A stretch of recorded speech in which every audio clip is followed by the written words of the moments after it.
Assalamu alaikum, dear brothers and sisters. Before starting the video, if you are new here, please support and subscribe to my channel. Jazakallah. Let's start with the name of Allah, the most gracious and most merciful. Today, we're exploring the contrast between Stoicism and Islam, and why they don't quite see eye to eye. Along the way, we'll bring in some fascinating science, like the Big Bang and dark matter, to explain why the universe and physical matter can't be considered God. So, sit back, grab some snacks, and let's dive in. The Stoicism hype. Think of Stoicism like the latest trending self-improvement plan. It's all about discipline, emotional control, and accepting nature's course. Sounds appealing, right? But here's where things take a turn. Stoicism suggests that nature itself is God. Wait, what? Nature is incredible, no doubt, but calling it God? That's where things start to get questionable. Islam's perspective. Now, let's shift to Islam. If life were a manual, Islam would be the ultimate guidebook, offering clear, practical direction for every aspect of life, from the moment you wake up to the moment you sleep. Unlike Stoicism's broad and flexible philosophy, Islam provides a well-defined, structured path for a balanced and fulfilling life. And the most important part, Islam makes it crystal clear who God is: Allah, the one and only, eternal and unchanging. Pantheism. A flawed idea. Pantheism is the belief that everything is God, and God is everything. So, according to this view, that rock, chair, or even your annoying neighbor, all of them are God. Seriously? That's a tough concept to accept. Let's break down why this idea doesn't hold up, especially from an Islamic perspective. The unchanging nature of God. In Islam, Allah is eternal and unchanging. But the universe? It's the opposite. It's like a wild, unpredictable roller coaster, expanding, shifting, with stars exploding and galaxies colliding. The Big Bang Theory tells us that the universe had a beginning 13.8 billion years ago. And here's the catch. If something has a beginning, it can't be eternal. Can something that changes be God? Spoiler: nope. If something constantly evolves, decays, or transforms, can it really be divine? Spoiler alert: it can't. Dependence and contingency. The universe isn't self-sustaining. It's dependent on numerous precise factors to even exist. If key physical constants were slightly off, stars, planets, and life wouldn't exist at all. This shows that the universe relies on external factors to function, meaning it isn't self-sufficient.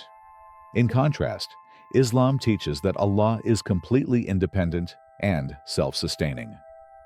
The nature of matter. Let's talk about matter. It's constantly decaying and changing. According to the second law of thermodynamics, everything tends toward disorder and disintegration over time. This means matter is temporary and not everlasting.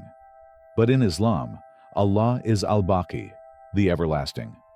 Matter just doesn't fit the bill. Science time. The Big Bang and dark matter. Now, let's get geeky with some science. The Big Bang Theory is like the ultimate mic drop in this discussion. It says the universe began from an extremely hot and dense point about 13.8 billion years ago.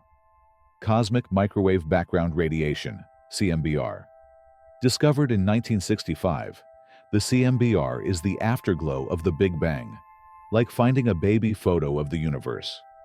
This supports the idea that the universe had a beginning, challenging the pantheistic view of an eternal cosmos. Redshift of galaxies. Edwin Hubble and the expanding universe. Edwin Hubble's observation of galaxies moving away from us shows that the universe is expanding.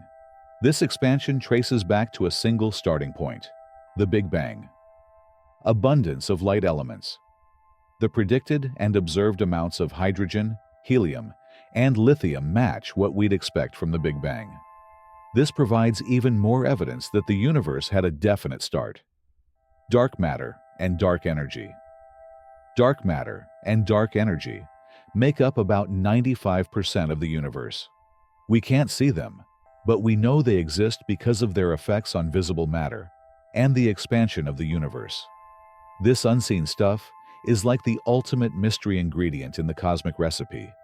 It hints at a complexity and design in the universe that screams created rather than random. Ibn Sina, Avicenna, and the argument for God. Let's throw in some philosophy. Ibn Sina, Avicenna, an Islamic philosopher, came up with the proof of the truthful. He argued that there must be a necessary being, God, who causes everything else, but isn't caused by anything. This being must be eternal, unchanging, and self-sufficient. Sound familiar? Yep, that's Allah. Stoicism versus Islam. At their core, Stoicism and Islam take vastly different approaches to life. While Stoicism offers some valuable lessons on emotional control and adaptability, it lacks a clear direction. Like trying to navigate with a GPS that has no signal. You might stay calm, but you'll still be lost.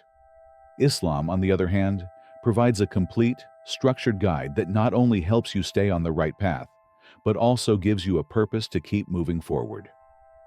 Final thoughts. At first glance, Stoicism may seem insightful, but when examined closely, its foundation has gaps and contradictions. In contrast, Islam presents a clear, logical, and well-rounded framework for living a fulfilling and meaningful life. And here's the kicker. Modern science, from the Big Bang to dark matter, supports the concept of a created universe, which aligns perfectly with Islamic teachings. Thank you for watching my video. Don't forget to subscribe to my channel and turn on the notifications to stay updated. See you in the next video. Allah bless you all.